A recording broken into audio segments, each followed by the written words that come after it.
Like there's not very good sound, and they don't sound like.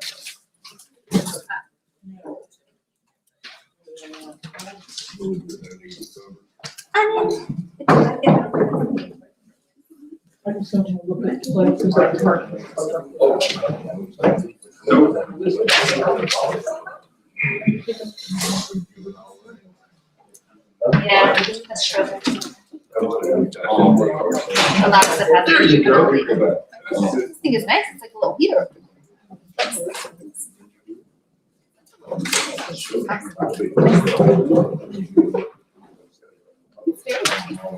Pretty good. Well, they had it. Both over here. They're Jack. They actually go to Jack, but thank you. Oh, you want me to do Jack? Yeah, Amber, I'm expecting you this afternoon. Be the best place if I need to plug, because my Yeah. battery is almost out. Where should I? Where could I? Yeah. Unfortunately, you could. Huh? Not exactly sure on that. If you read it, and Huh? Probably too much. You'll have to read about it again.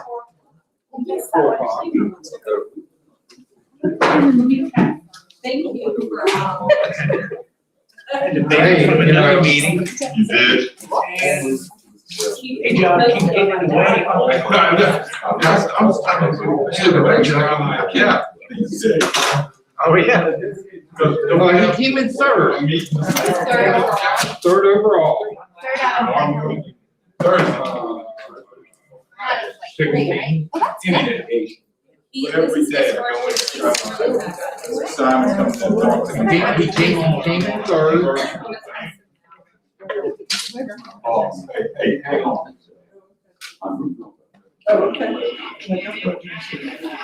Running just to run. Oh, yeah. No. Yeah, like I'm. I can't complain. Exactly, yeah. Folks I work with is very patient. And I think some of the experience has been meeting I'm not gonna run just. further the direction of the chain, the more important diplomacy, and I mean, some Oh, yeah, that's boring. Yeah. some of we kind of have to just here. It's not unuseful in most settings, but yeah. Plug this in. Well, yeah. Right, when I used to do law, I would take my car, like drive around. Yeah. It's like impossible. I got your. good, MJ? Right, It doesn't- yeah. Yeah. And, by the time. It would be that without. She's the director of innovation and research. That's my. Transportation secretary. She's the director of research as far as I'm concerned. The innovation piece is something the secretary of transportation. So she serves as sort of a pseudo assistant secretary. Yeah, secretary.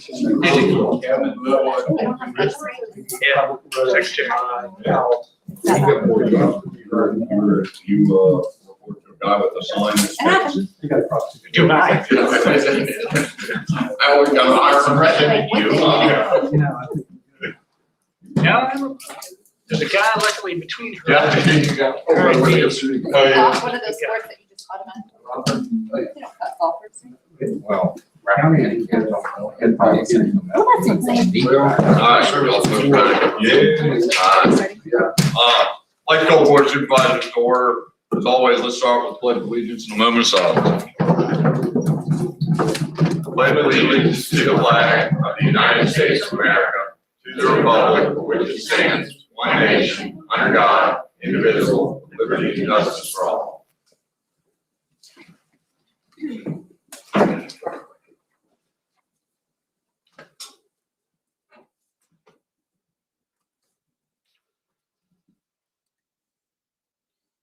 All right, thank you. We do have an agenda in front of us. Do we have anything we need to add to the agenda? We do have closed session this evening on, I guess, 2 issues, or 3 issues, excuse me.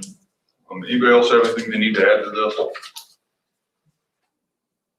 No, sir. It's pleasure to the board. Mr. Chairman, I move to approve the agenda as presented. Second. Motion made and seconded. Further discussion? Hearing none. All in favor, signify by saying aye. Aye. Opposed, same sign. As always, public comment.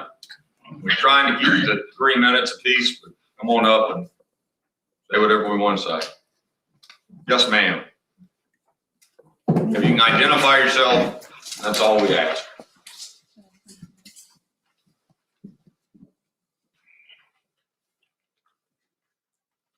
Hi, good evening, everyone.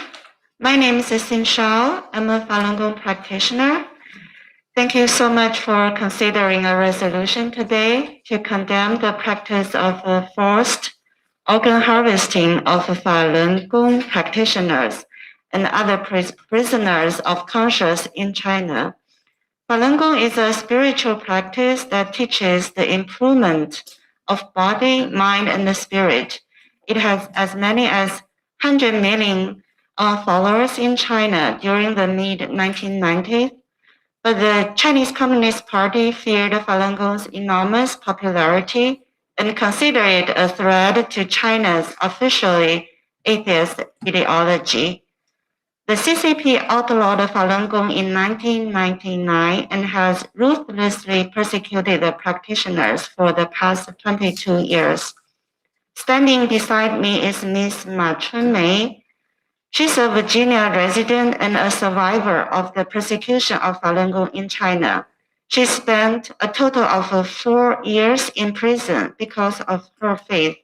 She was brutally tortured and forced to work up to 19 hours a day, and the items she made were exported to be sold in the US here. Her 2 younger sisters were also imprisoned for their faith. While in prison, Ms. Ma was subjected to a variety of medical examinations. Only after she was released did she realize that these were the same type of examinations used to determine organ compatibility.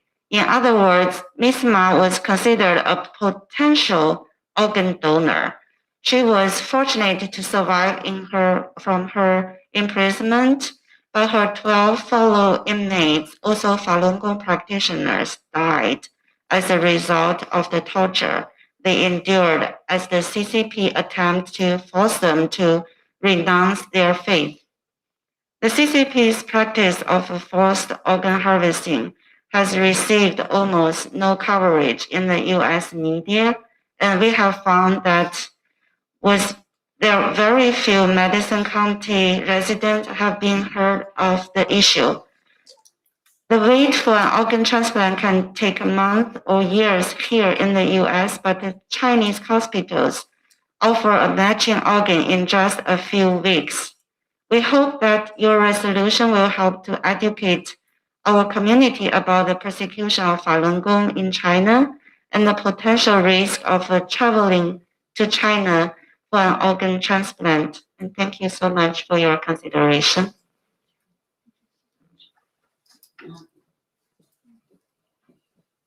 Yes, sir. See, I'm sorry.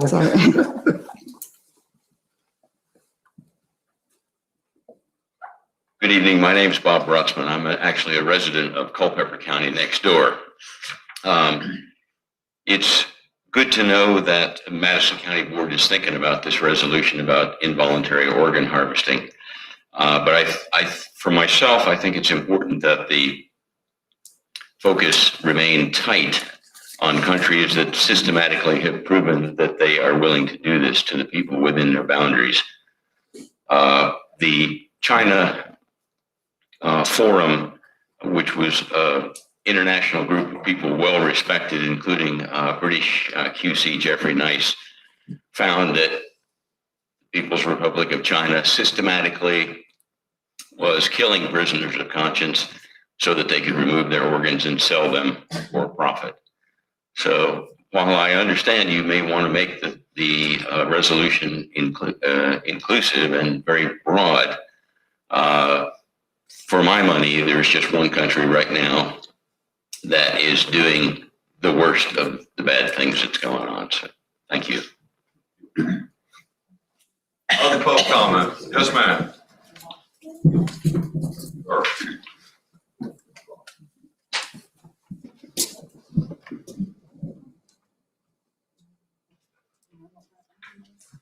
Good evening, my name is Jim Garagosian. I am a resident of Virginia and I have been a practitioner of Falun Gong for 21 years.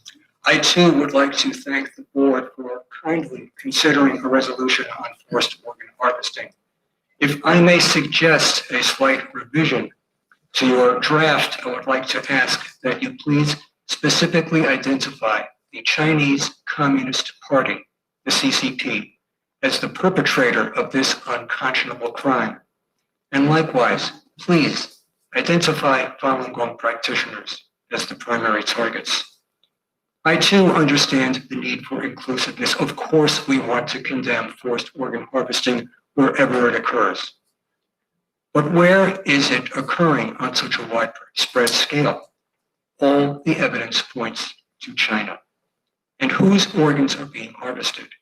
Again, the evidence points to Falun Gong practitioners as the primary targets. That is why the CCP and Falun Gong are specifically identified as criminal and victim, respectively, by the U.S. State Department, the U.S. Senate, including Senators Warren and Kaine, the U.S. House, members of the Virginia Legislature, including Nick Freitas, the Virginia counties of Shenandoah, Prince William, Loudoun, Fauquier, and Warren, and numerous human rights organizations. One of the purposes of the resolution is to educate our community about the danger of traveling to countries that kill prisoners in order to sell their organs. In order to accomplish this goal, you need to name the country. By identifying the Chinese government, not the people of China, the Chinese government, the Chinese Communist Party, and identifying Falun Gong, you can inform residents that forced organ harvesting is not a theoretical concept. It is a real crime perpetrated by a real criminal organization against real victims. And Ms. Ma is only one example of the CCP's brutality against Falun Gong, and she was fortunate to escape China with her life. By raising consciousness in Madison County and calling out the CCP, you can not only warn residents of the risks of traveling to China for a transplant, but you can also give hope to the persecuted Falun Gong practitioners by letting them know that thousands of miles away, the residents of Madison County care about them and are helping to do what they can to make the practice of forced organ harvesting come to an end. Of course, all Falun Gong practitioners are grateful for any resolution that you can pass. And on their behalf, I would like to express my sincere appreciation for your efforts, your attention, and your support. Thank you very, very much. Other public comment? Let's go stand right here.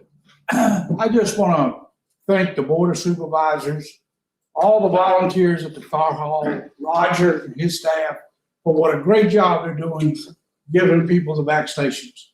I have a grandson that has disabilities, and they took care of him. It's a great thing that everybody's volunteering and doing. Thank you.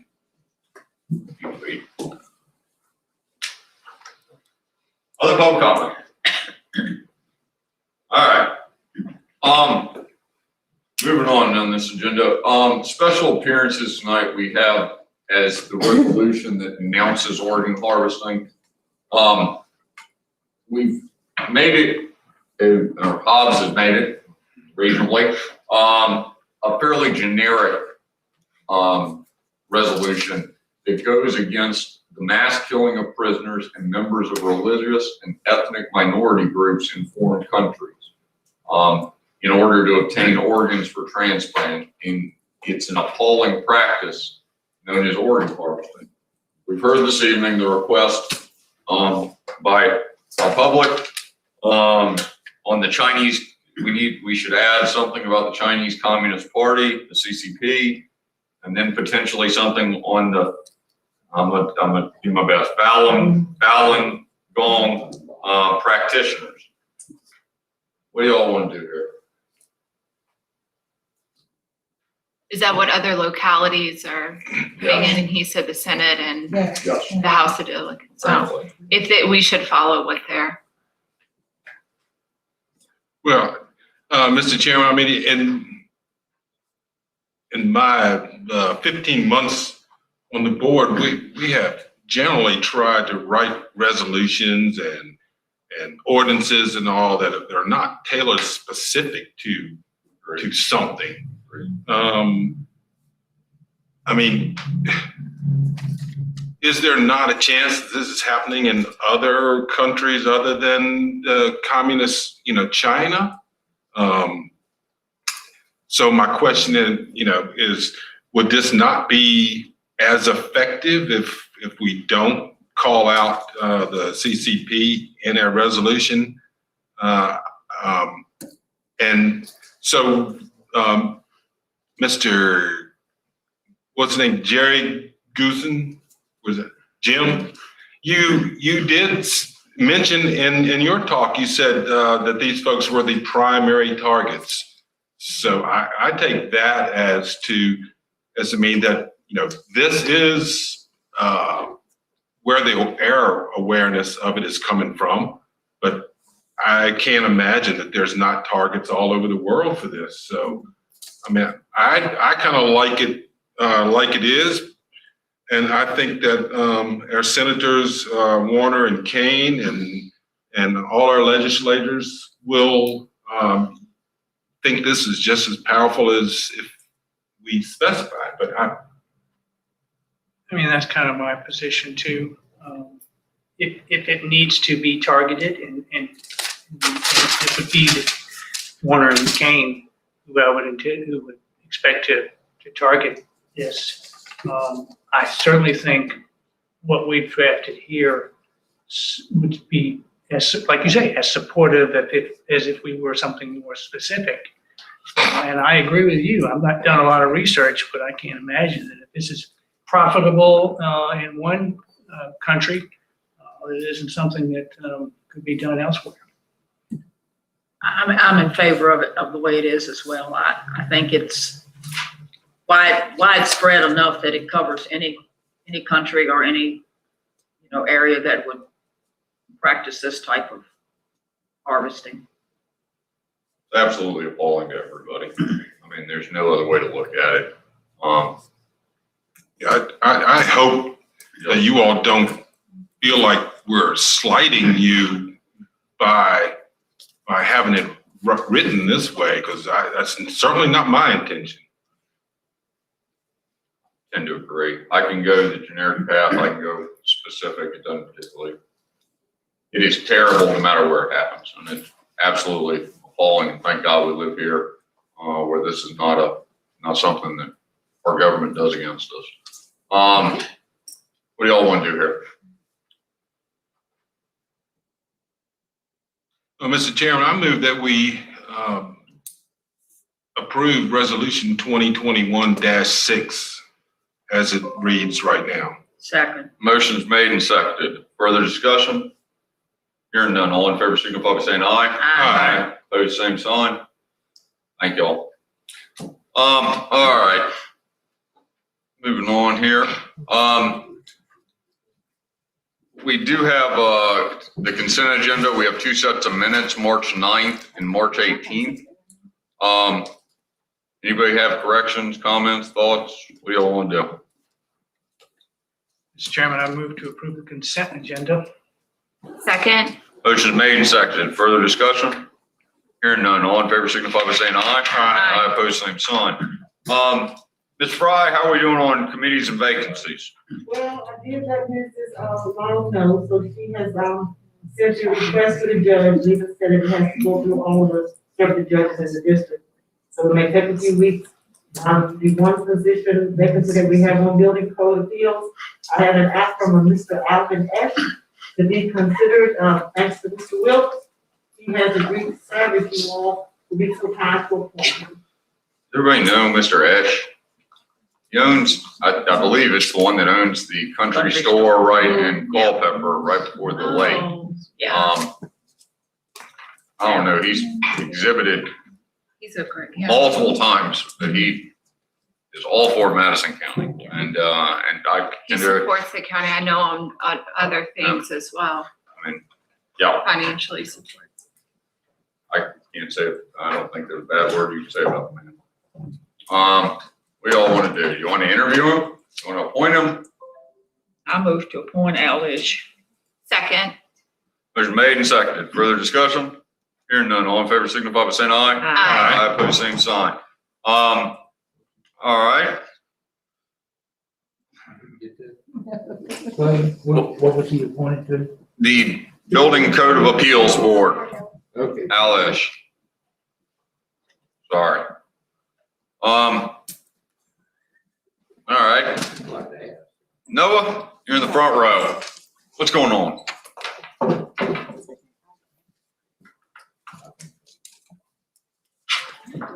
Good evening. So the first thing I want to review, we went and revised the lease agreement. So that was in your packets, and I'm happy to take questions. 2 years, not to exceed 10,800 for the kind of renovating is the take home of the changes. Y'all want to go ahead and knock this out while we got him standing here? Everybody okay with that? Yeah, I've got one question. Under improvements, I mean, I know how typical leasehold improvements are done, Noah, but the improvements, let's see, the third sentence, landlord agrees as a term of the lease to paint the interior of the new space, construct an entranceway joining two spaces, install 5 doors, blah, blah, blah. In addition, in the new addition, excluding restrooms at county expense totaling no more than 10.8. So the first part of the sentence leads me to believe maybe the landlord is going to pay for some of that, but then at county expense makes it sound like we're on the hook for all of it. So is there a combo, or it's all on us? All on The county. Yeah. All on us? Okay. And that was, so he was looking for a 3-year, and that was his compromise. If we did the paying for the outfit upright, that would do the 2-year. How long would the contract be? 2 years. 2 years? Yeah. We're still money ahead if we had to buy out the contract. And if we, And the $3,200 is for every year, all of it, If we right? have it for Yes, another year. Both buildings. Yes, ma'am. and then investment, we get another year out of the investment, Exactly. if we're slow doing something else. Correct. So I get it. Anybody got questions? Hobby's got comments on this? John, Greg, anybody? Nothing? Just looking forward to sorting the whole EMS facility issue. Absolutely. This is an interim. Yeah. Right. What y'all want to do here? I move to approve the lease agreement as presented. Motion made. Is there a second? Second. Motion made and seconded. Further discussion?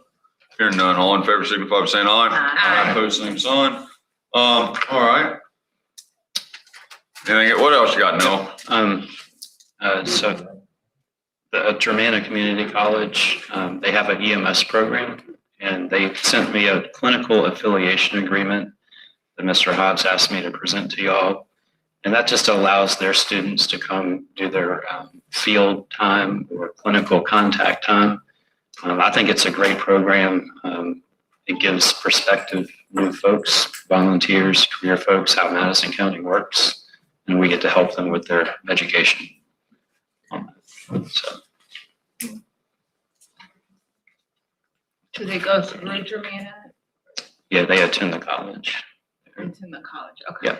So they're doing like a 2-year paramedic program or an EMT. There's different levels, but part of the curriculum, they have to take care of patients. So they would come here to ride along and help out. So this is similar to an arrangement the county has with the UVA. Correct. Yeah, the UVA pre-hospital program, we currently do that as well. How much is this gonna cost us now? Nothing. Ah, $0. Right. We may get some new Yeah, folks. yeah. You need approval from us on this, or? I'm just, This is best news ever from you. Come on now, keep going. now I'm listening. So we have one full-time lady that has joined the National Guard. She's going to be gone for 28 weeks. So I wanted to get your thoughts on, do we want to go ahead? I have a part-time employee that's interested in full-time to cover her time. I think it's the right move, but we also have another employee on military leave as well. So 28 weeks. Part-time and overtime would cover her hours, and that would be a lot. So we have an awful lot of folks in the EMS crew. And we got one fellow that called up and went, which of course the hours not filled. So the decision was made, I guess, internally that we could probably risk filling that bill. And if we came back early, we shift around overtime and part-time hours and cover it that way. But it's you know, so now what if they both come back at the same time? So it's an awkward position to put yourself into. This. So my opinion is there's probably enough turnover in the EMS department. So this will shake you out. Certainly if we get up to, you know, any more military, it's got to give. This is a flyer we're taking. It's not additional staff, it's just that we're trying to build the hours for full-time people. Are you fully staffed currently? Yes. Minus this one individual for the other. It would seem like if we're gonna burn up overtime hours, we might as well go and hire, we'll go ahead and hire another person. You know? So this part-time person, we would make full-time, so sort of like a floater in a way. Are these, most of your staff, they're hourly, correct? Correct. So, and the good news with the part-time, there's no new employee onboarding, orientation, so there's a savings there. She can roll right into it. I'm fine with that. Yeah, we got it. Yeah.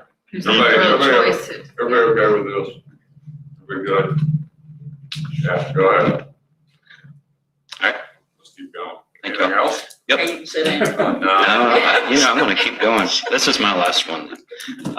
So I mentioned before, but I want to bring back up. So PHI Air Medical, May 5th, they're going to have a new air medical base out of Culpeper Airport. And we haven't seen a private helicopter company yet. Pegasus has been the air medical service that's come to Madison.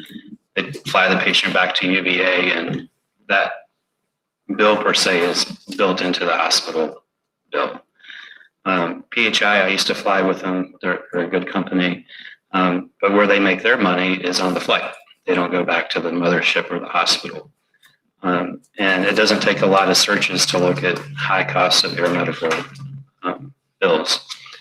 They have a program called PHI Cares. And the idea is it would be a service to Madison County residents if they were to be flown.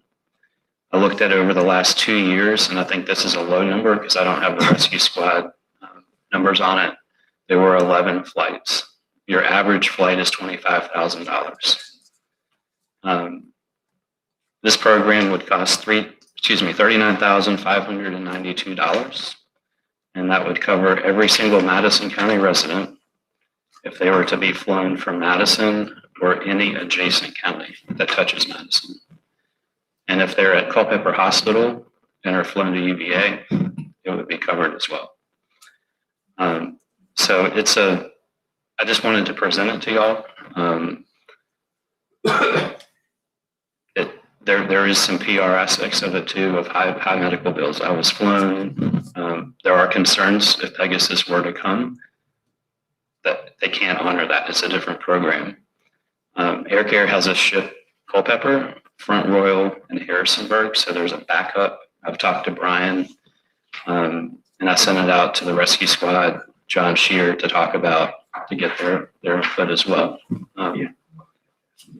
It's one of those things that, you don't think you'll need it, but when it pops up, you'll be glad to have it. And it does save. They're flying patients to Culpeper first, though. Is that what you said? Or they'll choose Going to UVA UVA. or Culpeper? Yeah, the only hospital, like if it's a burn patient, they'll go to VCU because that's the closest burn center. But any major trauma, stroke, heart attack would go to UVA. Okay, so still. Do you have any idea how many people a year maybe you fly? Yeah, so the last 2 years, my report showed 11 11 total for 2 total, but I think that did not count the rescue squad. So I think we're not much higher. I would say less than 20. So using your 11 figure, it's $35.99 per flight compared to the 25K. No, so this is the 39,592. That would be the annual cost the county would pay that would cover everybody. So if they were to be flown, they'd pay 25K. So it's roughly 275,000 with the 11 flights that people would pay. And currently with Pegasus, that is included in their bill. So when they're flown. Right, and that's where it We don't gets, pay for Pegasus. no. The patient does. Is there a lack of availability of Pegasus? I know they don't fly when it's inclement weather and. Yeah, and PHI wouldn't either. So I did a nautical mile map. It's literally 50-50 of flight time. So the idea is it's a time sensitive emergency. So they're going to call the closest helicopter. Culpeper Hospital by far is going to be, Air Care 6 out of Culpeper is going to be the closest one. The decision maker with that would be the attending physician. So I can't say they would call Air Care. I do know that there's discussion with a new vendor with UVA and PHI to have PHI run their program. Still would look like, Pegasus, but they would, yeah. So it's, 25,000. Yeah. On that. It's a good gesture. I mean, it's a good gesture for Suggestion, us, yeah. but as much as we're trying to pull out of this I budget, mean, another on $40,000. 11 flights, is a yeah. lot. Mr. Chairman, Yes. the University of Virginia Health Service includes as a component Culpeper Regional Hospital. So they are functionally the same. Yes. All right. Okay. Meaning if it's Pegasus or Or Air Care doesn't make a whole heck of a lot of difference. Unless it's the patient. So if a Madison County resident was in Culpeper and they were flown to UVA, there'd be zero out of pocket. If Pegasus flew them, that's buried into their hospital bill. I shouldn't say buried, but it's part of the. No, it's important. Yeah. No, don't say that. Sounds terrible. If Vegas flies you from Culpeper to UVA, it's $35,000. I know what I paid. And there's other options, like this could be an optional thing. I mean, there's a program out there funding it. I don't know, but I think it's good to have something. It's an option. All right. So Noah, how come it costs so much more to fly on Pegasus than it would PHI? It doesn't. It costs actually more to fly with PHI. It costs more, we would just absorb that cost, so is what he's saying. Because we paid us $39,000 to take care of it. Pegasus would be cheaper route, but So it's roughly 25,000, and these are rough numbers. I don't have the bills, in front of me. I talked to the different managers. The membership program, zero out of pocket. numbers are probably. I don't know what we're doing here. So we're basically buying insurance for our county residents? That's what A membership program. Yes. And that would cover, so if somebody was in Orange Rappahannock. They're at the hospital and got transferred. So They don't. if we paid $39,592 and they had to fly somebody every day, then we're still just paying $39,000. I'm skeptical of that. No, they I'm won't sure there's volume. a way out of that. Because they're gonna build the insurance. So they're getting, their compensation's the insurance. Oh, So if you increase the volume, they're getting, it's the remaining balance bill. all right. At this junction, I hate to summarize, if they're in negotiations currently with, UVA, wouldn't it behoove us to let those negotiations resolve and then make a decision post that engagement? Sure. Let's do that. I'll give everybody a little bit of time, and then also, we're about to talk about the budget, it looks great. We can sift through that and see where we come out. That work? Thank y'all. Thank you, Noah. Yep. Have a good night. Did so well with that 1-3 one. All right, Larissa? I think that's the mic for the. You're good right there. I'm good Just right here? talk, Okay. yeah. Missed y'all. So we're busy. Roger as doesn't share usual. that sentiment. Please. Roger's been off this week. I know. I think he came just to harass me.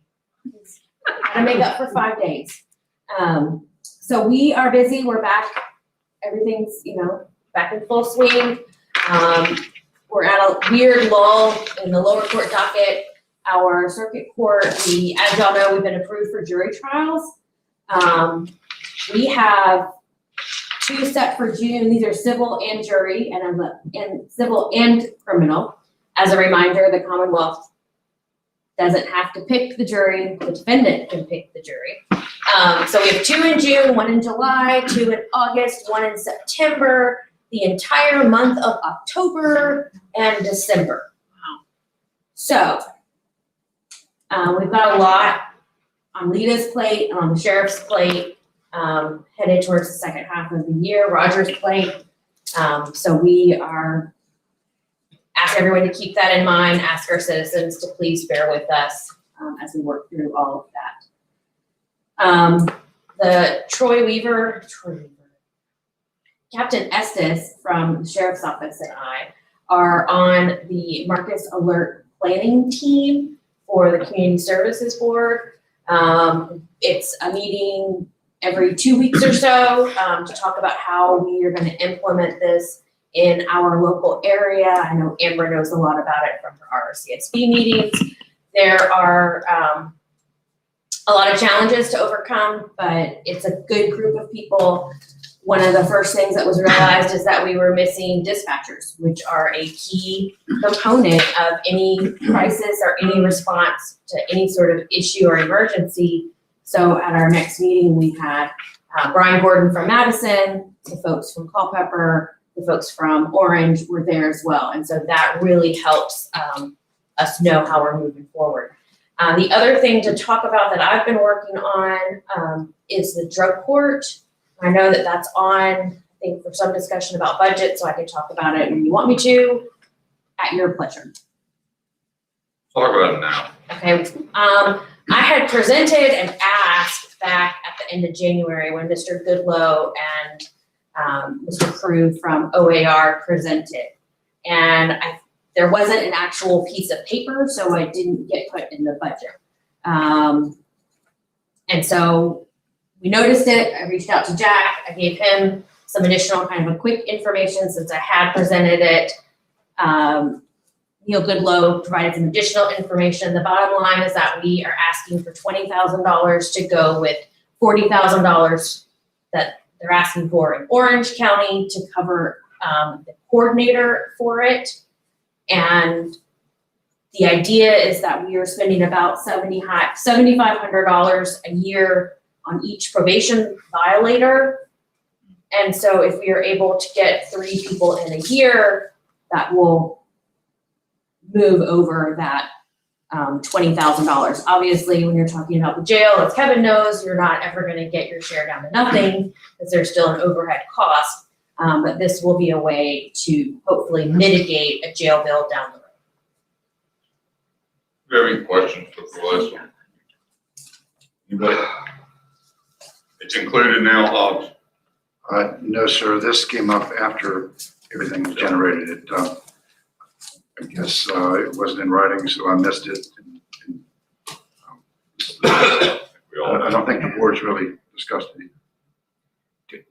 Please. Quick question. So did Orange get its 40,000? They are in front of the board doing the exact same thing that I am, except they have Judge Francine with them in Orange. All I understand about the drug court program, it seems like it's something that can help the community, not just monetarily, but just as far as being a civil society. So, I mean. And the idea is that it's not for everyone, That's right? right. There's a very strict, high risk, high need. So it's somebody that is in desperate need of services, has a clinical diagnosis of substance abuse addiction, and has high risk of criminogenic behaviors. And so you've got to meet both of those criteria. And a lot of people that you would look at and go, oh, that's someone that's high risk, high need, might not actually meet the definition of that. And so in some cases, there are victims involved, law enforcement is always involved. This is a collaborative process. It's not. So I have another one. Go for it. Any feel, protecting privacy, but for how many of those likely candidates are currently in the system? I guess it would be your opinion. Or maybe somebody's already. So we have right now, we have one probation violator in drug court in another jurisdiction. We have used it in at least one or two other cases. We've tried to kind of do it without doing it. Part of the problem is that the intensive outpatient program until recently has not even been available at RCSB. And so in order for folks to take advantage of it, they had to go to Charlottesville. So part of this Culpeper is funding it will be to have these programs locally as well. And so there is, the goal is to kind of start small and then go from there. I can think of one person is at the top of my mind right now, and that's kind of blocking the rest of them, but I could probably get 5 people over 6 months injured. So Clarissa, what's the success rate, you think, for?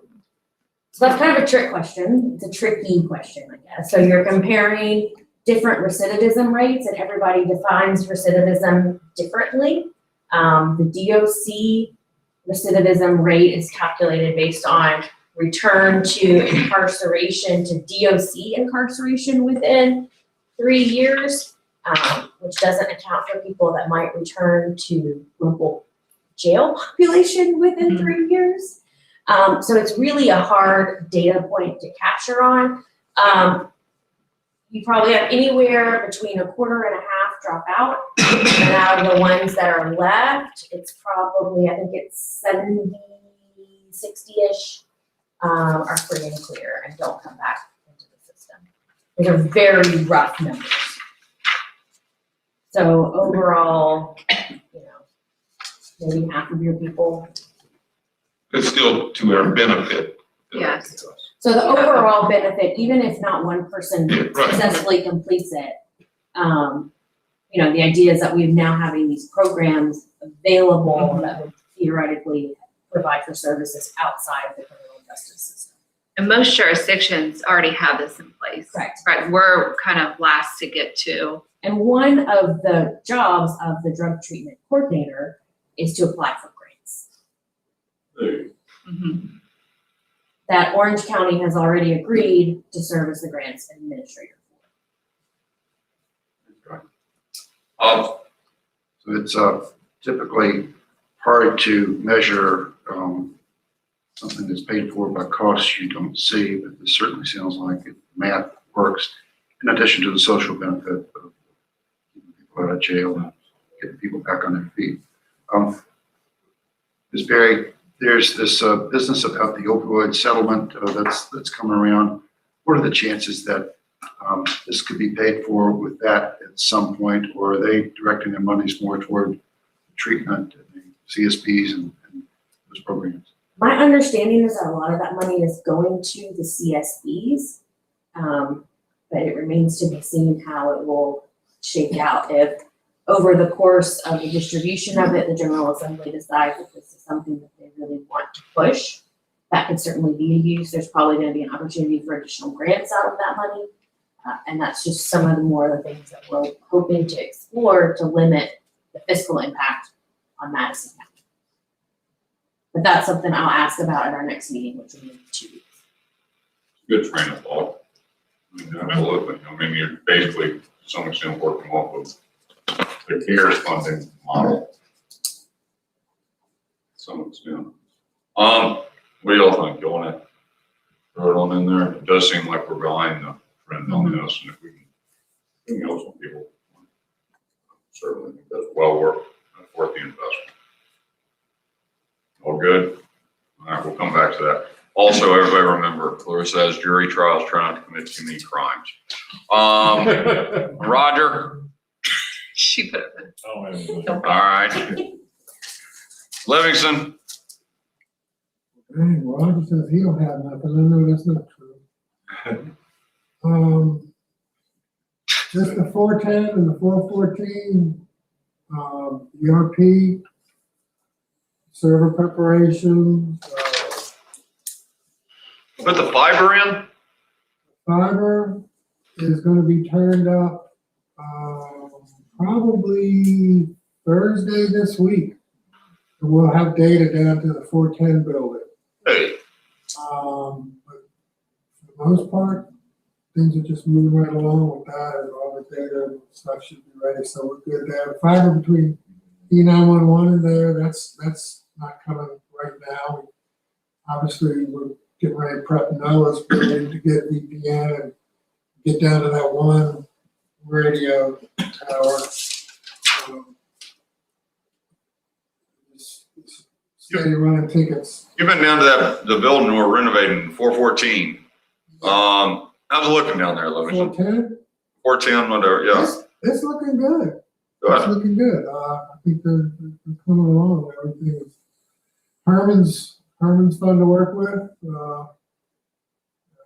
It's just that everything's getting down the wire now. So everybody's getting a little. Good. Everybody knows who Herman is, I'm sure. He's the superintendent. There you go. That's what I'm looking. Thank you. All right. Pete, how's the planning commission? Well, we are looking forward to passing the tower at Hoover Ridge. They talked about that the other night at the meeting, and everything looks good there. And we're working on broadband. Thank you, Pete. MJ?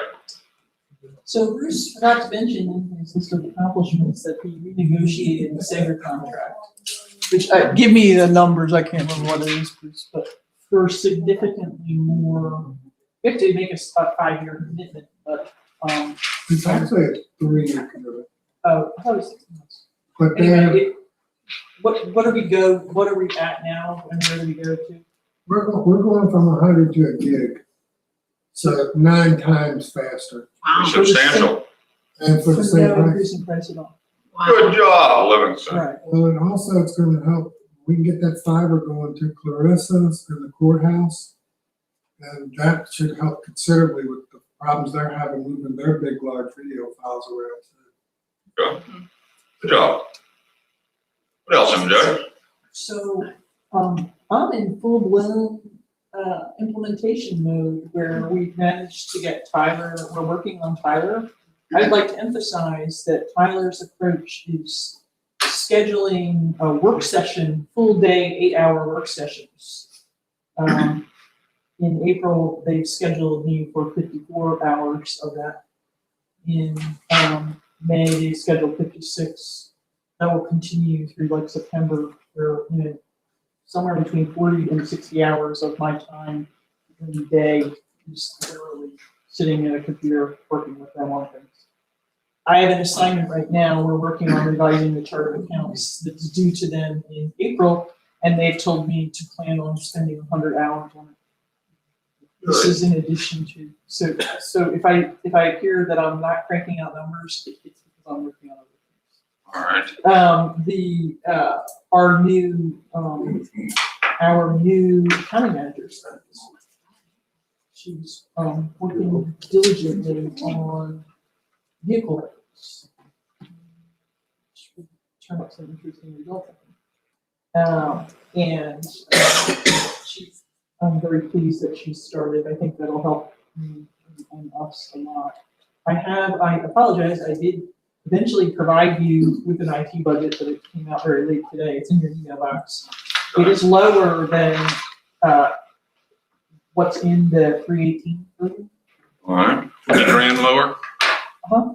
No, just kidding. You have the potential where you could move some of the stuff that's in my budget into the capital budget, and then it would get even lower. You could do that.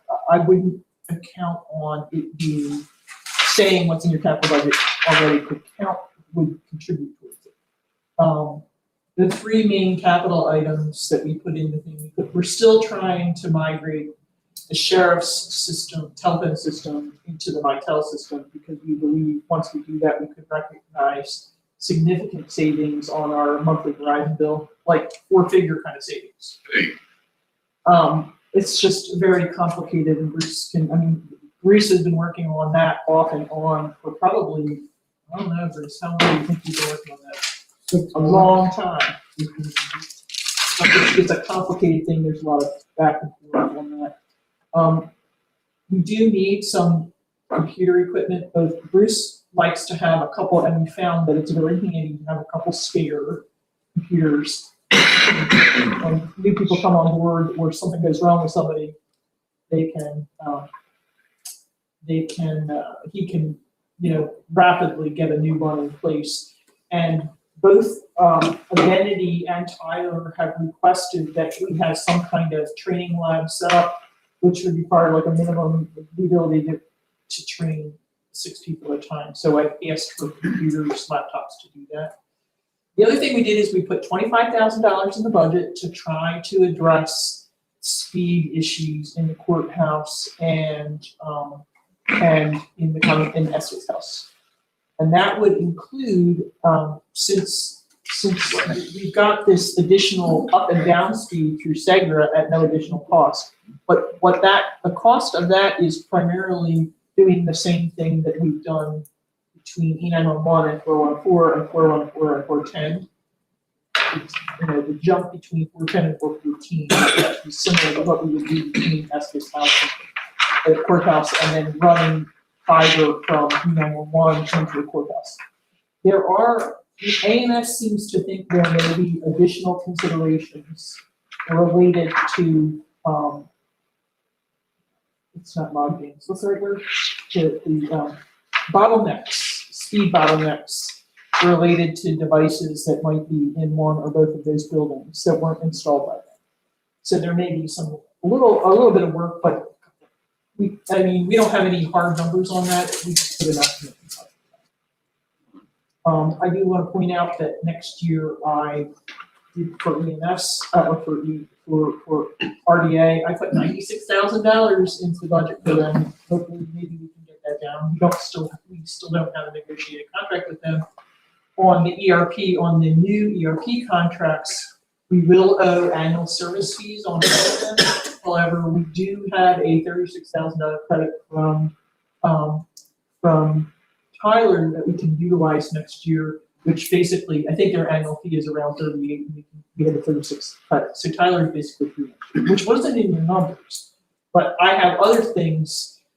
The things that aren't in my numbers are that the Chardecker digital contract will continue. That was paid through the capital budget, and I'm assuming that money will be encumbered. So there's nothing in the operating budget. The other things that aren't in the budget are we still don't have as I said last time, we still don't have a solution to store legacy data. I mean, we don't have the solution, and so I can't. Before I get a solution, I don't have a price. There are two other things that Bruce and I have talked about. One is this concept of potentially outsourcing audiovisual. And I'm not ready to, and I don't have any money in the budget for it, but Bruce has gone back and looked at how much time he's spending setting up meetings, sitting in meetings, and most substantially is all the video editing he's doing before he gets these things finished. And it's really, really a very substantial amount of time. So all I'm suggesting is that maybe in a couple months, let's see how the new system works when the internet at work for you. Maybe there's some savings there. But I am concerned that with our implementation and with other things going on, that the audiovisual is just taking an awful lot of time. And it wasn't originally part of the job description. And the other thing is that we have, ANS has told us that they think we should have more cybersecurity protection, and they proposed a $30,000 a year plan, which we can fund the budget. But we decided to make that an agenda item for FY22, where we start looking more at security. There's two different types of cybersecurity services you can have. One is this concept of stress testing the network. The other concept is monitoring and logging. So basically what the monitoring and logging does is it helps you, I guess when a lot of networks are compromised, it can take upwards of 4 months to detect the intrusion. And then you have to find it. So what this monitoring and logging supposedly does is it helps you identify it immediately. So you're not 4 months down the road where your network is compromised. And two, it will tell you precisely where it is, so you know how to fix it. But we don't have any. I do want to point out that in the original report that CD Digital wrote to us back in like 2018, 2019, they brought up this subject of did we have adequate cybersecurity protection? So it's just something I think that we probably need to look at more in the future. And Bruce has said we need to do more exploratory work before, with his recommendation, before we come up with any specific solution. I'm just putting that out there. Other than that, I don't Seems know. like the right way to go. All right, anybody got any questions for anybody? Thank y'all. Yes, sir. Or, you got some? No, apologize. All right, old business. We've done Noah's lease. Let's do the budget work session. Okay. You have in your, in front of you a piece of paper, a yellow stripe at the top. I would go through that relatively quickly. So at the top of this, I've got a series of errata that nits and nats that people have pointed out to me in the budget documents, so I'll change those. It's not a big thing. There's a series of budget change ideas that might be neutral, and that's things like moving the EMS station to the capital budget, from the capital budget to the operations budget. I think where we wound up was leaving that in the capital budget. There's the ARPA grant that is shown as, most of it is in contingency in the general fund, please. So if you want to carve some of that money out for specific things, that can be done without total budget impact. But the reason it's in the contingency right now is that we want to have that included in the budget hearing. And back through how to put it there. So if you want to take money from that and use it for consulting, as per earlier discussion, that can be done without budget impact. I think we adjusted everything in the budget and for the grant revenue and use in consulting and EMS building. So that's been resolved. And there were errors in the way I set up the budget ad and maybe the budget in general, in the form that some of the transfers were double counted. And so MJ has worked to fix that in the budget ad.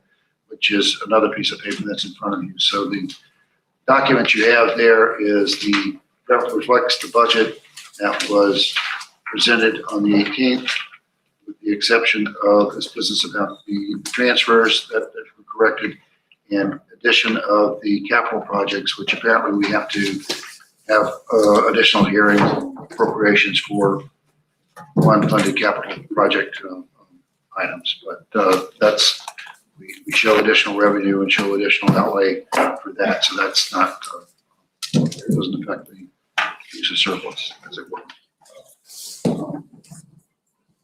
So when it comes to potential deletions, there's the idea that this ARPA grant will give some budget relief in a lot of areas potentially by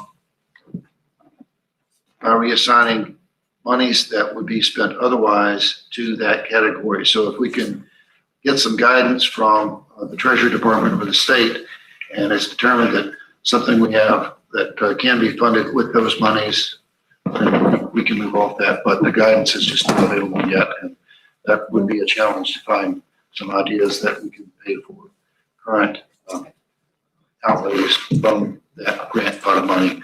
The warning is that ideally those would be one-time outlays, not recurring outlays. So we want to get in the habit of using one-time revenues for recurring expenses. Second thing I have is this business about deleting or delaying for some fraction of the year some of these full-time employees that have been proposed. And I won't go through that. I think you're all familiar with those. There was an idea about passing the full cost of the health insurance increase to employees.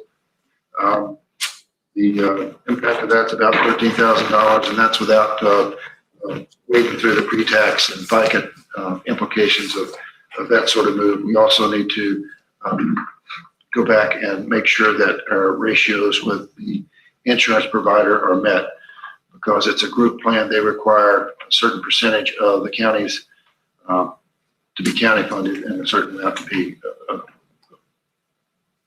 course, the balance by employees. So that's just something we need to wait to the appropriate time. I did a calculation on the total amount of raises that are projected in the budget. That's, to do that, it's current pay rates with the estimated number of hours, part-time and overtime, that are in there. So if you hold the number of people, the number of hours projected constant, and if this is just raises only, then it's $364,000 total. So if you're looking at saving money, that has to be one of the considerations. Of course, if you get into all the different categories of what makes all that up, there's more calculus involved, and there's some overlap. So if you have a scenario you'd like to consider, let us know. We'll work on that. Budget change ideas. Tonight you heard about the drug court concept, and Ms. Berry's communication is included in that package, so you can read her justification for there. It's very well done. There's ongoing discussion about EMS personnel costs and whether estimates provided earlier were accurate and all that. So we'll continue to work on that. And you heard the IT budget proposal that was delivered this evening. And of course, something that's new, that's not on the list, is this business about better medical that no one mentioned. So these would be significant costs into next year. So my proposal is that if you feel strongly about any of these items, we'll go back and change the budget ad. But absent strong direction from the board, what we do is proceed to advertising the budget that more or less was presented to you last week per the ad that's in front of you now. All right. Thanks, Bob. Let's cut a couple of these real quick. The one that comes real quick to mind, and it's even the half year, and it's something that we do need, I just don't think we can afford it this year, is this management services specialist at 38404. really do think that's one that we should do away with. It's under 5B1. Okay. I think that one just needed to get away from. Cardi brought up earlier about the potentially on the health insurance, splitting the raise 50-50. Want to say anything about that one? Yeah, well, Mr. Chairman, I think that we ought to split the increase, half with the employees and half with the taxpayers. That's what I think. I think that the employees ought to have a skin in the game just like the taxpayers. So, and it's a nominal amount, but it's, if we end up going with, the raises that are in here right now, we haven't discussed yet. I think that's fair to the taxpayer. Jack, what is the, across the board, what is what they're gonna have to pay average The estimate was $13,000 increase. a year? That's the total, that's the total, I mean, what, correct. 1.6% increase? Right. This year.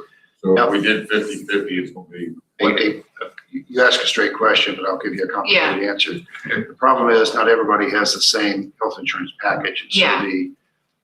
it affects different employees. at Family different for levels. single, Right. yeah. But is it $40 a month? Are we talking about $100? It can't be that much. I There's a mean, spreadsheet on with the that, 30%. a couple meetings back. We pay a really large percentage of single, and I think that's kind of built into our liberal choice plan. What's the highest one? But yeah, the family, I was gonna say, I don't know, because I don't know what numbers to use, but the family insurance is, where we have had all the problems in the last couple of years when we're trying to pass through percentage increases in that, because it's such, I think the cost of, the full-blown, premium cost of, family coverage is somewhere between $15,000 and $20,000 a year. So small percentages passed through are still big numbers, especially if you're making 50,000. So what would that be? That's. I don't know, Okay. I haven't looked at it. We could figure that out. So the family plan, I guess the best plan we have, the Key Advantage 500 with dental, would go from $1,982 a month to $2,014 a month. And I guess out of the 1982, the county pays $1,169. So if half of it with, That's for the full pass-through, that's with the. so the monthly increase in premium for the family is $32. $32. And that's fair. I think you have to pass some of that on. Covered in multiple years. Yeah. Really passing it through. I want to do 50-50 on that. All right. What do y'all want to do on the raises? Well, go ahead, Kevin. Go ahead. Yeah, so I've thought about this. I mean, we just implemented the compensation study. And I think by mid-year, everybody had gotten some, in some cases, substantial adjustments, I think. I don't know exactly what. I think something, and so we don't want to lose, if we have achieved some sort of equity with, because I mean, the idea in large part was take care of our people, first of all, but keep them, second of all. And the keeping part is a lot to do with what neighboring counties might tend to do. So some of what our position on this, besides finding a place to save substantial money, is maintaining our balance with and holding on to our people. I don't know what the neighbors are doing, but that could provide some guidance as to what we feel like we need to try to find. It's 5%, that's tough. 2%, and that's on top of compensation adjustments, I think we implemented. It might be something to consider. Where did the 5% come from? How did we come up with? State. That's the comp, It's that's the staying with the, So you have this issue with departments where there are comp board and non-comp board employees, like the insurance department, where the But comp then board to employees make have to get the 5%, so how do you not give it to them? yeah, no, I It understand. might be useful to ask, so I do know that, because local finance directors share this information every year, what I've been hearing is 2.5% to 3%. It'd be interesting to ask other localities, well, how are you handling, the comfort situation? Versus the 5% and see what they say, how they're doing it. The only thing that has been pointed out by one of our constitutional officers, is they didn't get any adjustment. Should cut it down to, it's 363 right now total, or 363, 614 right now. Cut it down to like 2.25 or something. That's, with the across the board, the increases doesn't do anything with the, target. A separate issue. We haven't talked about doing a COLA. That's seemingly what governments do. I think it's one or the other. Where do y'all want to go on it? You want to do like 3%? Except for constitutional officers, who else is comp board? I know the sheriff's office has some deputies. Dispatchers. So dispatchers, deputies. Everyone? Yep, there you go. In the sheriff's department, it goes deeper than the sheriff. It's deeper than the sheriff, and it's, what is it? Used to know how many it was, but it's a. And it's some are split. 50%, 60% of them are comp board funded, basically. And I'm not sure, but I think the registrar is also in that category. The registrar, so, this is something, so it's Lita's office, at Commissioner Revenue Treasurer. Registrar is compensated through the state election. She's not compensated through Upward. However, Lauren has told me that what is on the table right now is for the state election. I forget the name of the agency, whatever it is. But that state agency that handles elections, that there's possibility that she may get 100% funding for a salary that's comparable to a treasurer. So she could potentially get a very large raise, but there would be no burden on the county.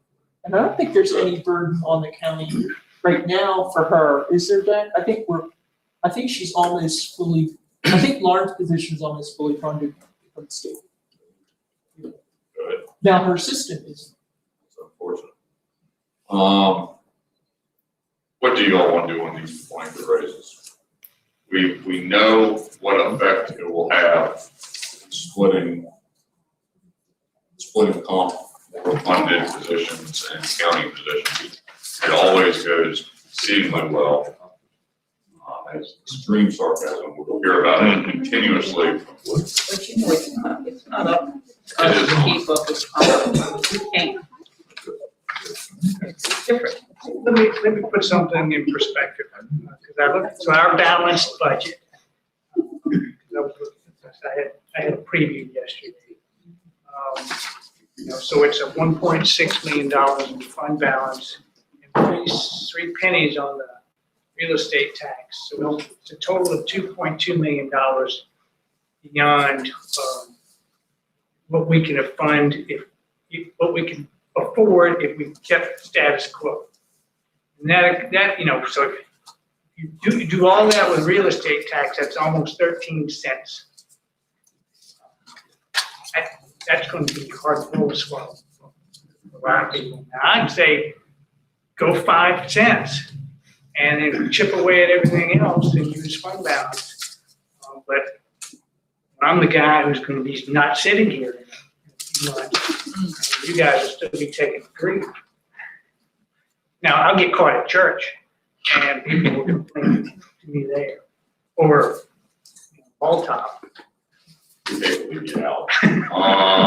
But what is our justification if we didn't give the constitutional officers raises and they're, No, you're gonna have to do it. You're definitely constitutional officers and the positions. I'm saying that- they didn't get it before. They're now going, they are absolutely gonna get the 5%. And the positions that the comp board funds, like use the sheriff's office. I think Okay, it so is, then you're it's saying like- not the, okay. You've got, it's roughly Split. about 60% of the positions in the sheriff's department, roughly, and I'm sure I'll be corrected, is comp board funded. They would all receive the Yeah. 5%. Some of the dispatchers, I believe, are they comp board funded? Yeah. They are. Some of them will get it. It's everybody that is a county That's not, employee. yeah. The thing that is, everybody is super aware of, I'm sure, in every constitutional office, the county goes above and beyond on what the comp board puts forward. I don't think there's any department that we stick with what the comp board provides to us. So is there? And it's fairly substantial in a lot of departments. Do you all want to try to go down this path? Yeah, it looks like to me, if you went full 5% for all the comp board people and 3 for everybody else, it would trim about a penny off, almost.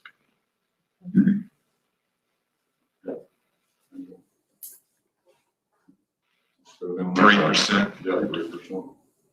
3%, is that, except for the target raise folks or? We all want to do on the targeted raises. We're gonna leave them in place. I mean, we discussed that. Yeah. Still would like to see something in personnel policies on continued ed, some type of policy that would pertain to that and additional accreditations. Because those are merit-based, and that is a great way to go about doing things. Let's go with 3% when we go tonight. See how the public hearing goes and just after that. What else do we have? We want to go down the path. I had one, the 22K you've got in the county administrator's budget for a broadband initiative. Considering that we were bantering about the 100K for the broadband task force, could we take that 22K out? Yes. But understand that's not gonna affect your bottom line because that'll go back into contingency because it's. Oh, you had that 22K coming out of the, And it would appear that it would appear that we're going to discuss, when we've got it for information and correspondence, that we're gonna talk about broadband. We need to do something.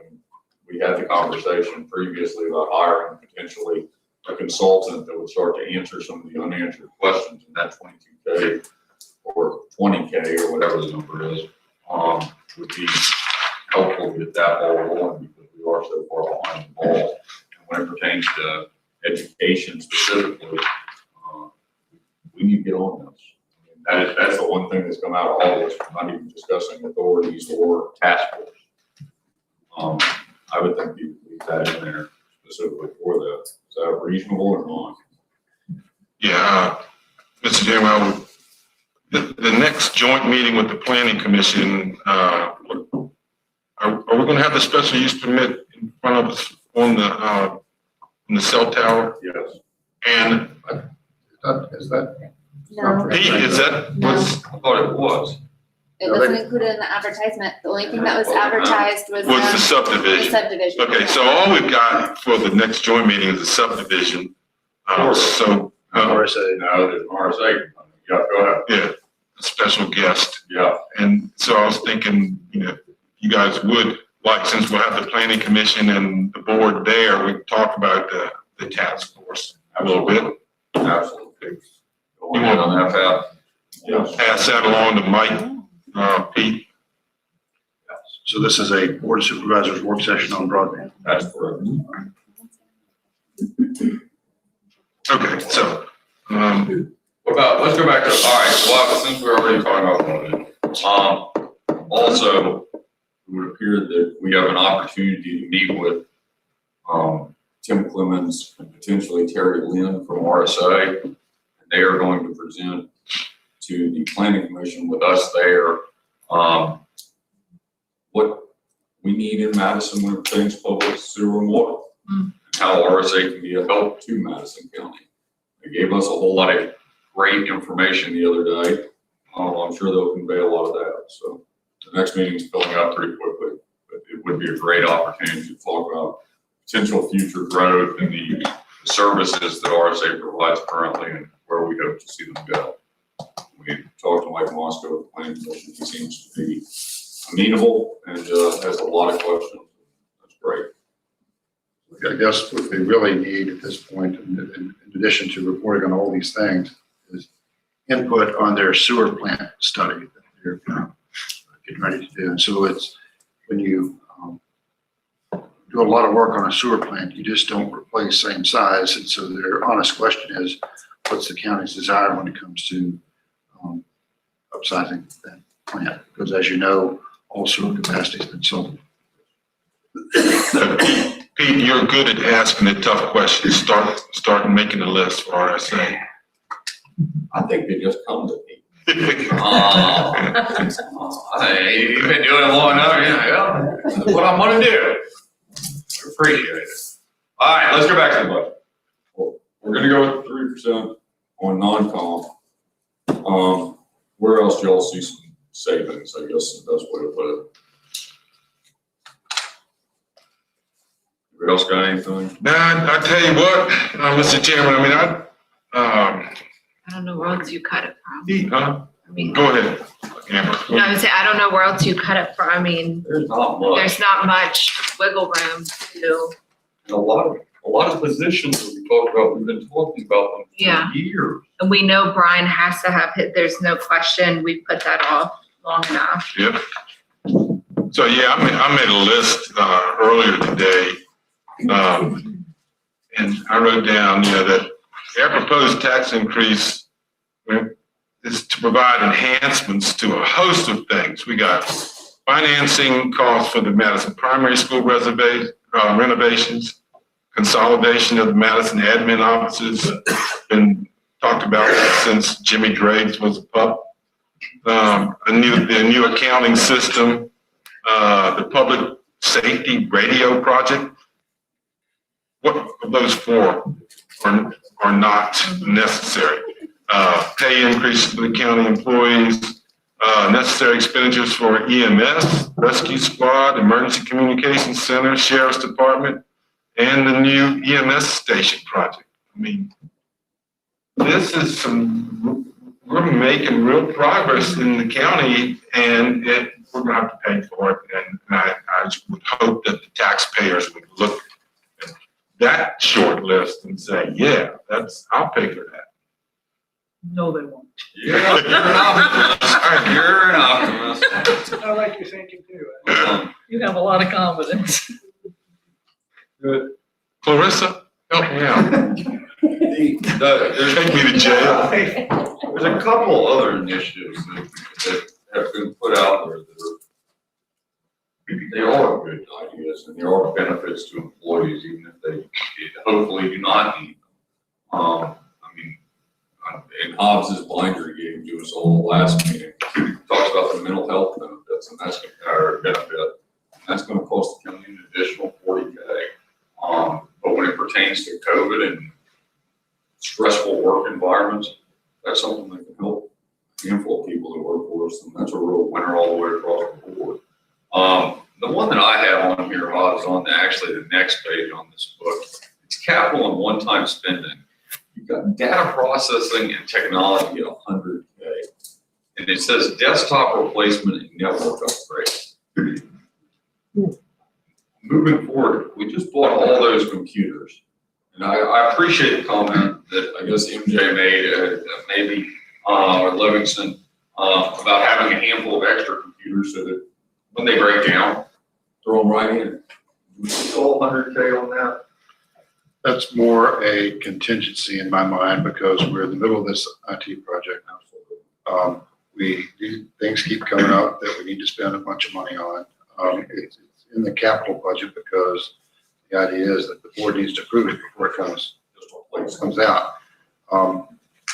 We've got a lot of IT stuff that frankly we don't quite understand yet. So it is a placeholder. Thanks.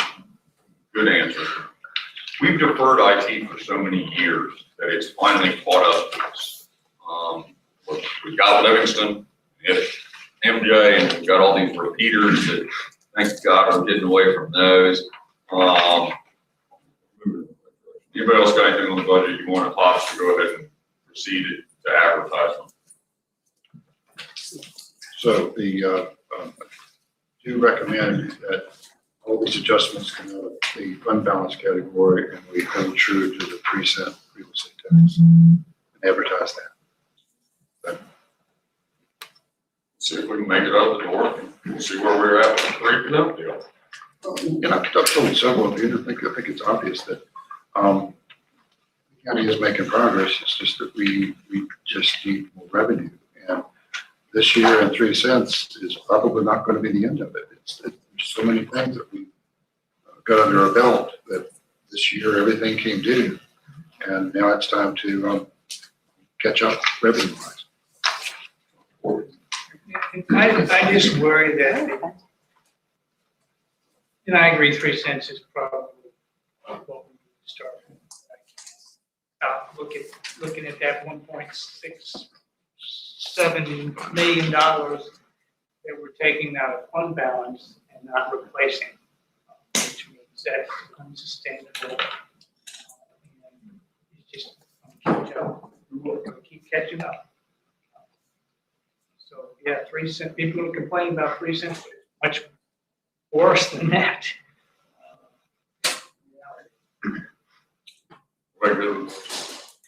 Fortunately. No, but No, exactly. No, everybody's on the same page. Everybody here is gonna pay it just like everybody else. Nobody likes their tax so much.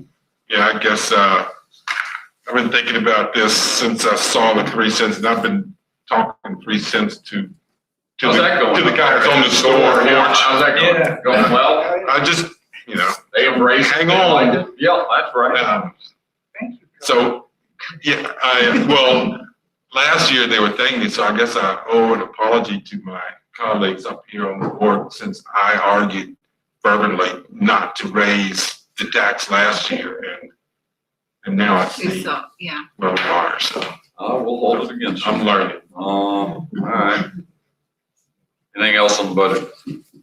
But I say, look, you got 2 other things that are coming into the pipeline next year, which is a year after the public radio system goes live, you're gonna have, I don't know, many hundreds of thousands of dollars of maintenance fees every year. That's gonna add on to that. And I understand that the school board has managed to actually reduce their request. They increased their budget, but they've reduced their request to the county. My understanding right now is the way they've been able to do that is they've got this federal money that they can use through 2024. But you should probably expect in 2025 to see a big spike when the federal money runs off that they have, to see school board requests for county funding to go back up to, levels that were higher than what they were last year. So it's a temporary, there are real savings there, but it's not a forever savings, it's a 3-year savings probably. So again, you might want to think about that in terms of fund balance. If the school, in 2025, if the school board's going to come back and ask you for an extra $1 million, how do you want to handle that in fund balance for the next couple of years? Very good news. I know, I'm just one of those like long. The only side that kind of works in our I would favor. willingly give up mine. I would willingly give up, I don't want to give it up if nobody else gives it up, but I would argue against a 5% raise because I just think it's, personally for myself, I'm saying it puts a real burden on the county to do that. That's my own. Even though it's very generous. Visits to your office are going to drop dramatically. No, The only other one on, that we have working on favors is the repairs one. Once the rules come out, it may give us the opportunity to offset some of these costs, both operationally and then for some capital items that we know are coming up there. That kind of may work in favor, and it is appearing like we're potentially going to have a surplus at the end of the year. well, I think the big question mark is, where's the school board gonna come in this year? Because if you remember last year, the school board basically shut down, didn't shut down totally, but I mean, they went into COVID measures mid-March. And they basically gave us back almost $800,000. So where are they gonna come in this year? Are they gonna give us 7 figures back? Because that would make a big difference. If they are, then yeah, we'll probably come in close. As we all know, the school superintendent and her staff and the school board will act as responsibly as they can and give us back the money that they don't use. And essentially we'll reinvest it in the schools like we do every year. I mean, and that's what it is. I think there's a potential for a lot of savings back in the schools. So, Budgetary wise on the county, I think we're almost out of contingency, but I think there's, as usual, there's some wiggle room with CSA where we've been over budget in CSA, we can move some money around there, cover whatever requests come out. all right. Anybody else got anything on that? But point out that we did try to be conservative in some areas. This next thing up is to get permission to advertise for the sale of thrift road property, so that's not included in the, there's also, and Priscilla reminded me of this today, that Brian Gordon has a major grant application out. We're just not able to estimate whether that's going to come to us with any degree of certainty, but that you'll remember that's hundreds of thousands of dollars that we can avoid. 550. It's a number massive.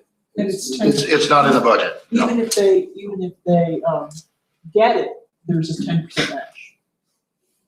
But there's also, there are some contingency costs that Brian has that are built, substantial amounts that are built in the Motorola contract. Like the site, I understand the site work on the user.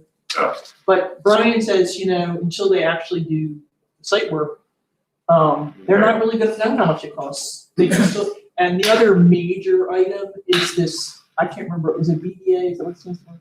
Bi-directional. Antenna. Yeah, the thing in the schools where will all these signals from the public radio system be able to penetrate into all the school board buildings? They won't know that until the system goes live and they do the testing. And that could cost, I mean, the max that Brian says is it could cost $750. I think that Motorola came up with an estimate of somewhere around $150. But that's not anywhere, that's like not built into the Motorola contract or anything like that. So there's other things out there that you're just not gonna know right now. So. So I do look. All right. All right, moving into the disposition of the public property at Thrift Road. This is about as good as it gets. First of all, we heard back from John Reed when he's gonna come and pick up those fine buildings. No, sir, I have not. I see Roger's on his way out the door. I have not heard. But this is a technicality. We just need to have the hearing and go through that and work it out. And I suppose at some point, put a sign up on Thrift Road that the real estate's for sale. Worked well out there on at the Cruiseville. There's no address on that sign. We might be able to repurpose it. There you go. Now we're talking. Is everybody on board with Hobbs going ahead and advertising for this, getting rid of this piece of property and having the public hearing? Craigslist too? I think we already did that like 3 or 4 times. Nobody's jumping. I didn't mention Roger. I need to say somebody down. That's some interesting. Y'all want to go ahead with this? Yeah. Great. Also, we should check with John Reed to see how he's going to get those buildings out of there in one piece. That's bad. All right. Hobbs, talk to us about the county administration office relocation. Tell you what, could you take Ms. Fry, next? I need to find my file here. That's fine. Ms. Fry, tell us about the furniture and fixtures. I'm still working on that. The only purchase that's been done so far is Roger with the reupholstery of the seats in the admin building. If you'll notice my little total, that did go up some, but I'm working on getting more quotes, and I know some of the things I have are going to go down. So next month, the meeting, there will be another workup, and hopefully then it'll be a little better. Is Roger picking the material? Of course he is. And the color? That's what I'm asking. Oh, my. Jack, you're, You didn't see Roger. Amber doesn't think you can pick the material and the color of the auditorium seats. He's wearing it. I said, are you, Yeah. what color do we decide? Like a gray. oh, great, okay. Some of those with the walls and stuff. Okay, perfect. How dare you challenge Roger of his color palette? Well, Roger's willing Oh, to we take can the wear hit, but we had good involvement with the architects. Oh, they helped the color scheme. Perfect. But if it's good, you can. Roger, I think you did a great job. So, Ms. Fry, so I'd just like to see us source this stuff locally if we can. I don't know. That's not ideal. Okay, I'm good. checking with the local vendor, but I have to get at least 3 quotes. Oh, absolutely. But I think today we talked, and I think he's willing to kind of work with me, because he says, we will deliver, we will put it where we want it, we will dispose of all the debris. If anything's wrong, we will make it right, whereas some of these others is coming from other states. If it's destroyed, we gotta work on paying for that. And I don't like that part. So, I think that's the local is. But I know that this guy will take care of it. There you go. So this is $44,000 worth of stuff with the current tabulation. We need to move forward and take care of this. Board wants to go through this lined up, that's fine. Otherwise, we'll use our judgment, get this stuff in here, and follow up with appropriation later. Oh, I did have one question here, Jack. Oh, sorry, Mr. Chairman. There's a desk in there for $5,000. That's because I haven't got money. So that's just a general provision for finance department. So I don't actually, I need a new desk. I can assure you, my desk will not survive a move. It's made out of chipboard. Get John Reed to move it. Not $5,000. I doubt, the idea that I had was to buy a used one. I didn't want to buy a new one. Tilly has requested some chairs. Oh, that's your total? It's likely that number That's her total. will go down. I just don't For all have the a departments. hard price on that. Well, Jacqueline's I on really it. can't do that right now. I can't price furniture.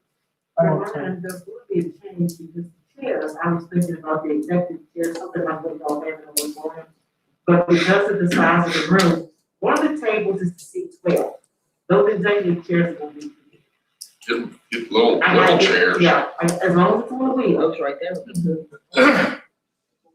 Mhm. You'll never replace them. That is true. 100%. There's a very high quality used office furniture store over in Harrisonburg. That I've gotten recommended. I actually bought things personally from them. But I mean, they have really good stuff and it's much cheaper than new. So that's where I was gonna go try to price the desk. But I need measurements to where I can do that. That's kind of stuff. But if we could like outsource some of, we could look over there. I think you might find that you could save a lot of money by going over there. I like that train of thought. Why are we buying the treasurer a rubber mallet? Seems like a weird thing to have on the list. They can't just go and buy one for $4. I mean, good lord. Whatever they're putting together, that was, that, there's some kind of, like. It seems incredible. That's Cases that they okay. want to put together.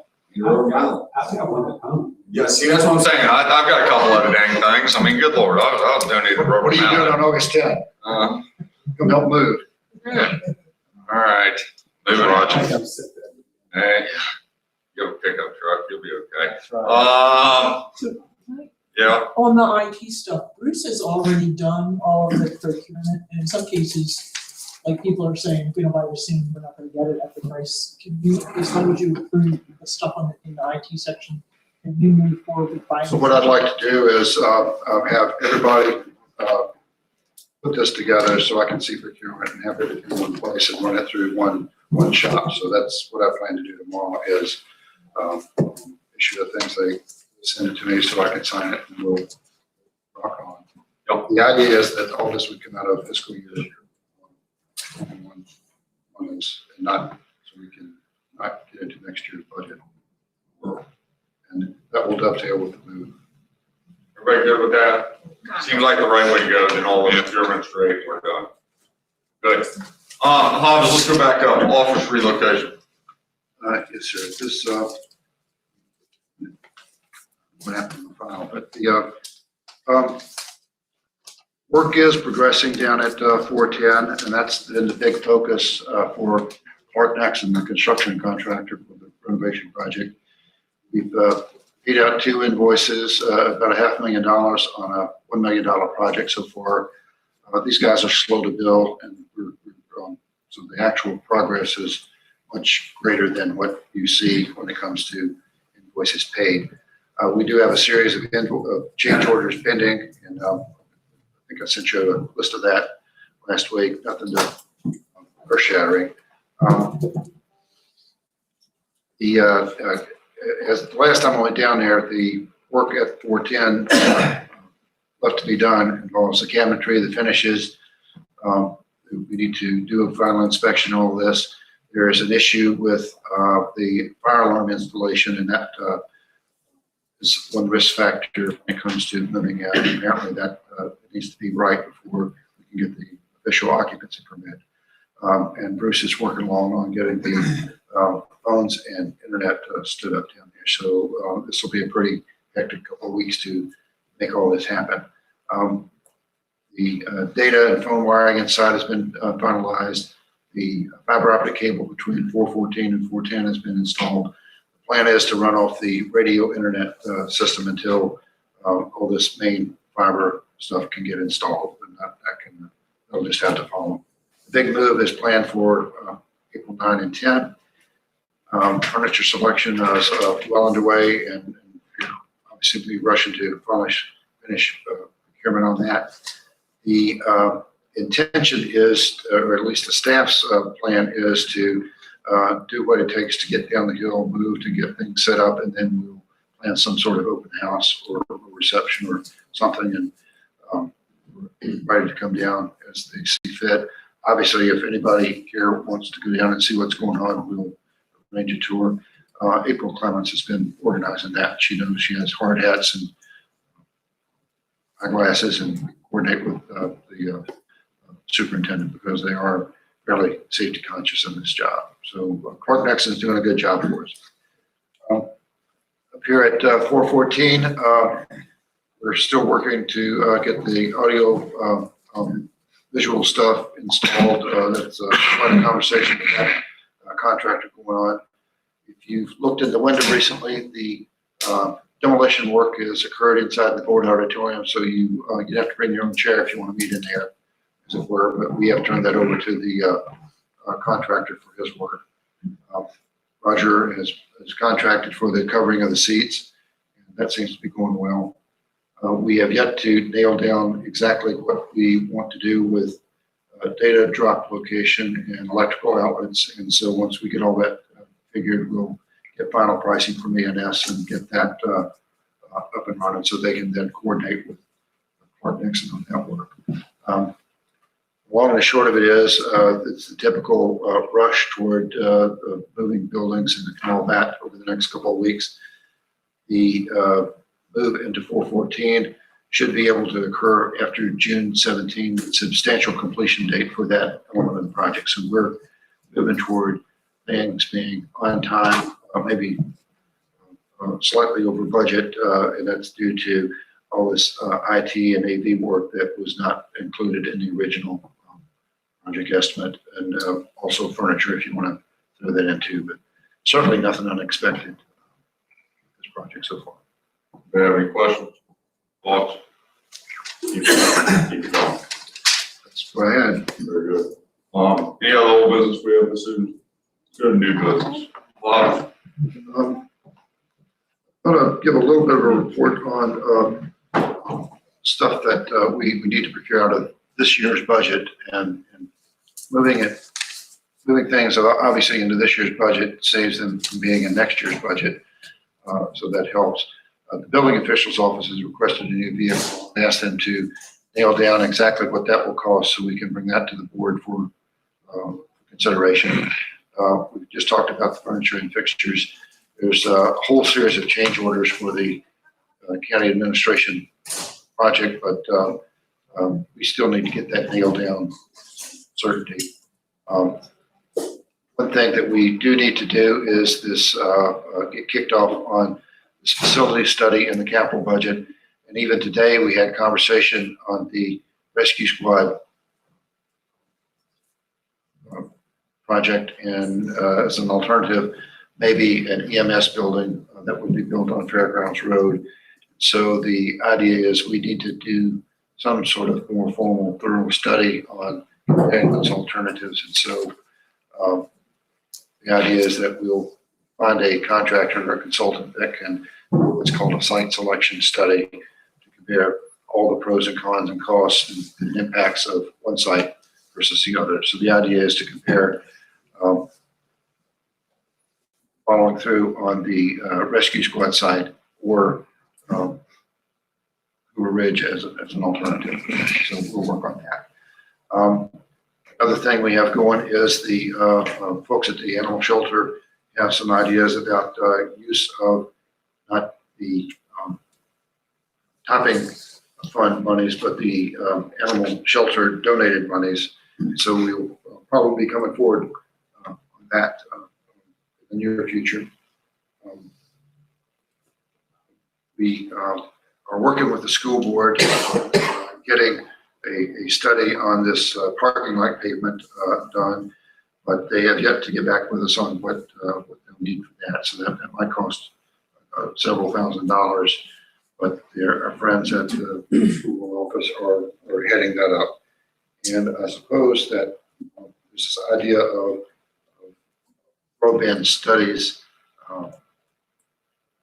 depending what happens at your discussion on April 7, we would want to jump on that fairly quickly with procurement so we can get all that front end work out of the way. So got any ideas about what that might entail, please do. Let us know. So I suppose there's work ahead for the end of this fiscal year, and on the side, I've started working on a list of, assuming the board gives thumbs up on some of the things that are in the budget, we can spend the next several months working on some of that too, in anticipation of the work plan that will be approved being implemented. We got any questions on this? Just one, Mr. Hobson. So these items you just went over, are most of those things that are already in the budget, but we just haven't acted on to this point? We're trying to make sure we do it, or you're anticipating these are things that are I would say not irregular. The building official's vehicle, for example, was requested out of next year's money, but the practice is to try to buy vehicles out of surplus current year monies, so they're not in the budget proper. So that was not taken out of the budget with the assumption we buy that with this year's money. but we're considering we're going to have a surplus this year to do this with. That's, okay, I don't get it. Probably still have fairly sizable surplus anyway. Well, the option is, maybe we're going to this year's budget or included next year's. Oh, yeah. The one that I don't see on here, and Cardi's got me thinking on vehicles, what about the school buses? Are they coming out of this year? We've already approved.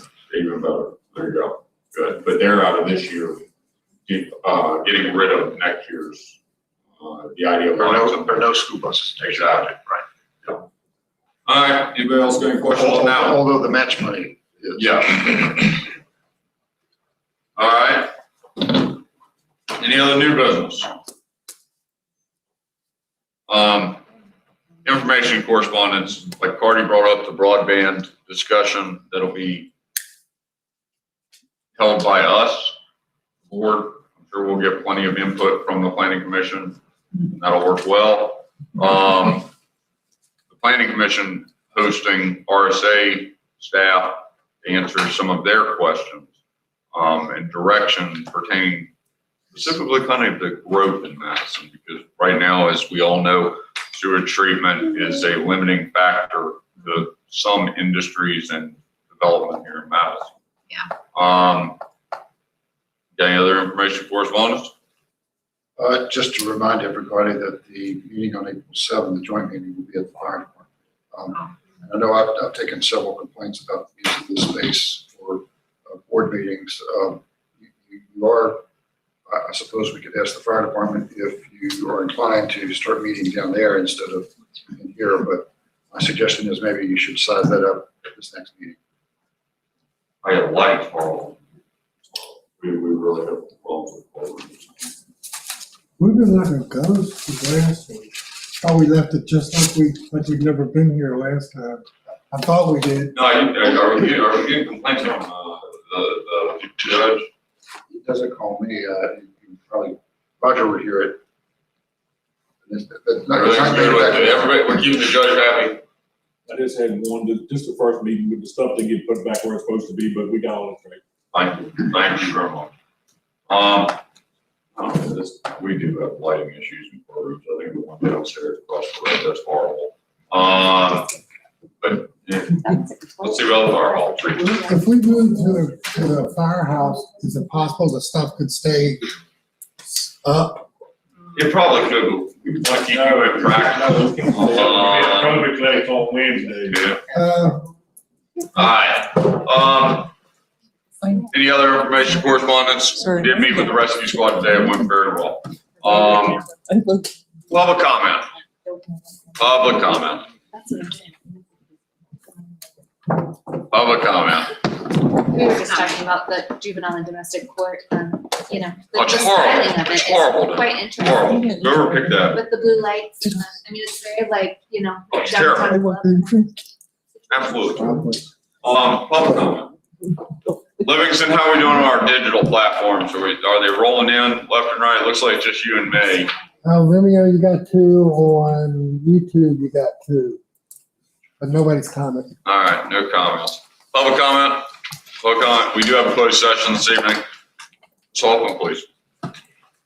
I move that the board convene in a closed session pursuant to Virginia Code Sections A 2.2-3711A7 for consultation with legal counsel and briefings by staff members or consultants to actual or probable litigation where such consultation or briefing and open meeting would adversely affect the negotiating or litigating posture of the public body. B, 2.2-3711A29 for discussion of the award of a public contract involving the expenditure of public funds and discussion of the terms or scope of such contract or discussion in an open session would adversely affect the bargaining position or negotiating strategy of the public body and would adversely affect, C, 2.2-3711A1 for discussion on the assignment, appointment, promotion, performance, demotion, salaries, discipline, or resignation of the county administrator. Second. Motion made and seconded. Further discussion? Hearing none. All in favor, signify by saying aye. Aye. Opposed, same sign.